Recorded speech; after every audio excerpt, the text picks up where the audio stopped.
Hello my কুকগ্রাফি viewers, আপনাদের সবাইকে আসসালামু আলাইকুম।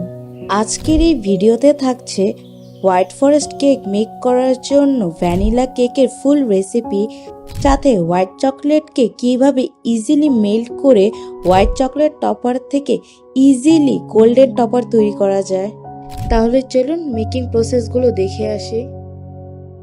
যেহেতু আমি কেক চুলায় তৈরি করে থাকি, এর জন্য একটি পাত্রের মধ্যে স্ট্যান্ডকে বসিয়ে ঢাকনার ছিদ্রকে বন্ধ করে চুলার লো আঁচে রেখে নিব পাত্রকে প্রিহিট করার জন্য। এই হোয়াইট ফরেস্ট কেককে আমি একটু উঁচু হাইটে তৈরি করতে চাচ্ছি। এর জন্য আমি 5 ইঞ্চি সাইজের 2টি মোল্ড নিয়ে নিয়েছি। এখন এর মধ্যে আমি সামান্য তেল ব্রাশ করে এর উপর বেকিং পেপার বা কাগজ বসিয়ে দিয়ে সাইডে রেখে দিব। এবার চলে যাব আমি কেকের ব্যাটারকে তৈরি করার জন্য। আজকে আমি হোয়াইট ফরেস্ট কেকের জন্য ভ্যানিলা ফ্লেভারের কেকটিকে তৈরি করে নিচ্ছি। একটি বোলের মধ্যে 1/4 কাপ করে 2 বারে 1/2 কাপ ময়দা, 1 টেবিল স্পুন করে 2 table spoon milk powder, 1/2 teaspoon baking powder, সামান্য পরিমাণে বেকিং সোডা এবং মিষ্টি স্বাদকে ইনহ্যান্স করার জন্য সামান্য পরিমাণে লবণ অ্যাড করে নিচ্ছি। এখন এই ভ্যানিলা ড্রাই মিক্সচারকে স্প্যাচুলা দিয়ে মিক্স করে চেলে নিয়ে সাইডে রেখে দিব।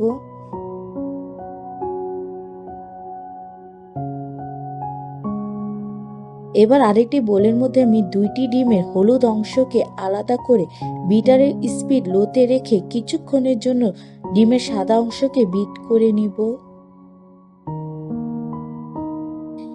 এখন এর মধ্যে আমি 1/4 কাপ করে 2 বারে চিনিকে অ্যাড করে ডিমের ফোমকে বিট করে নিব। এখন এই চিনিকে আমি ততক্ষণ পর্যন্ত বিট করব যতক্ষণ না চিনিটি গলে আসে।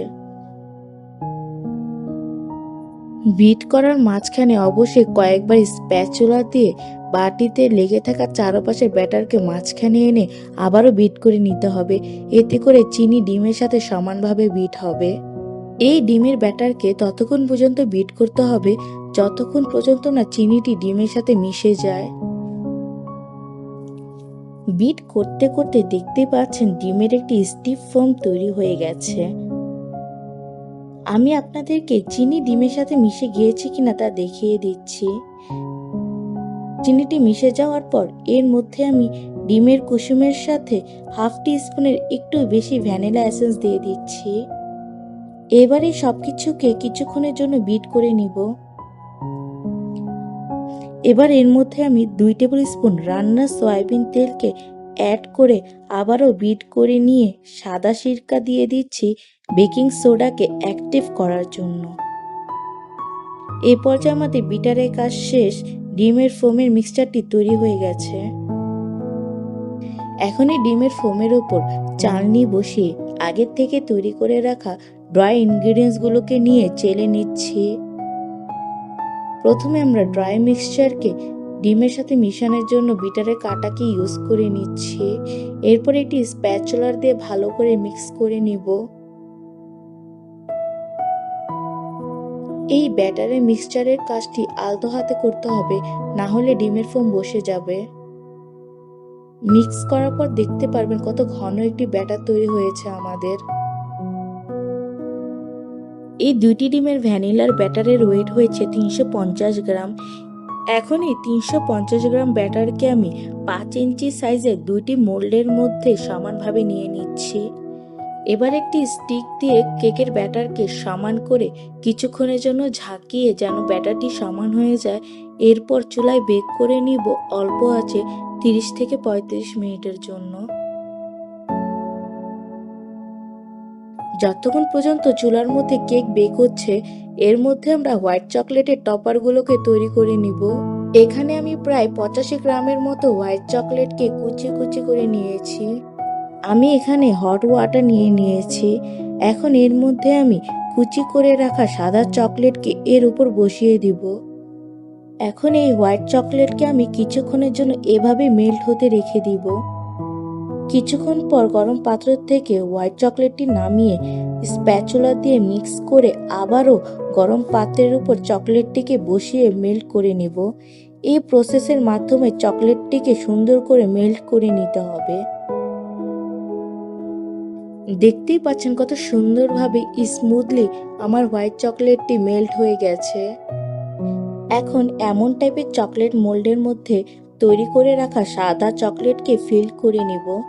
চকলেটের মোল্ডকে আমি এভাবে ট্যাপ ট্যাপ করে সমান করে ফ্রিজিং করে নিব কিছু সময় ধরে। চকলেটটিকে আমি ফ্রিজ থেকে নিয়ে এসেছি।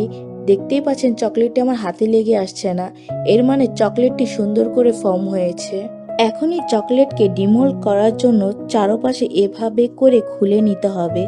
এভাবে করে চকলেটকে ডিমোল্ড করলে ইজিলি চকলেটগুলো খুলে আসে। দেখতেই পাচ্ছেন কত ইজিলি চকলেটের টপারগুলো খুলে খুলে আসছে।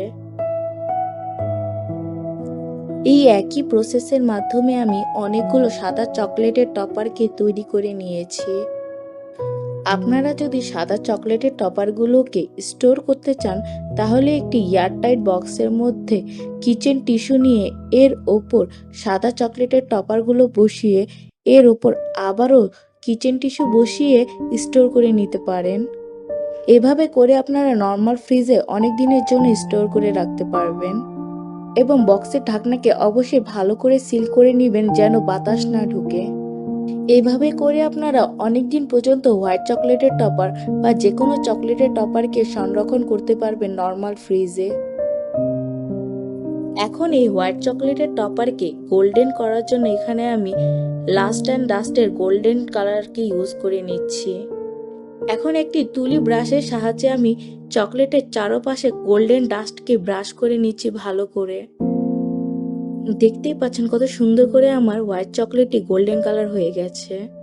আমি আপনাদেরকে হোয়াইট চকলেট এবং গোল্ডেন ডাস্টকে একসাথে করে দেখিয়ে দিচ্ছি।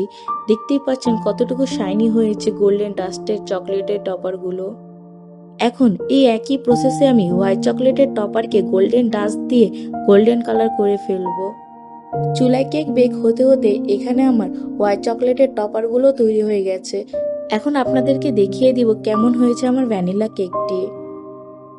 চুলার থেকে 2টি কেককে বেক করে ঠান্ডা করে তারপরে নিয়ে এসেছি। এখন এই 2টি কেক থেকে পেপারটিকে সরিয়ে 2টি কেককে আমি 2 ভাগে লেয়ার করে নিব। আপনারা ভিডিওতে দেখলে বুঝতে পারবেন আমার কেকটি কতটুকু স্পঞ্জি ও ফ্লাফি হয়েছে। এই কেকের ভিডিওর মেকিং প্রসেসটি অনেক লং হয়েছে, এর জন্য আমি ইউটিউবে 2 পার্টে এই ভিডিওগুলোকে আপলোড করব। নেক্সট ভিডিওতে আমি আপনাদের সাথে golden drip, ganache, chocolate frosting, white forest কেকের জন্য সুগার সিরাপ ও কিভাবে হোয়াইট ফরেস্ট কেককে অ্যাসেম্বল করে ডেকোরেশন করেছি সবকিছু একটি ভিডিওর মধ্যেই থাকবে। আশা করছি আজকের এই ভিডিওটি আপনাদের ভালো লেগেছে। ভালো লেগে থাকলে অবশ্যই like, comment, share and subscribe করে পাশে থাকবেন। আল্লাহ হাফেজ।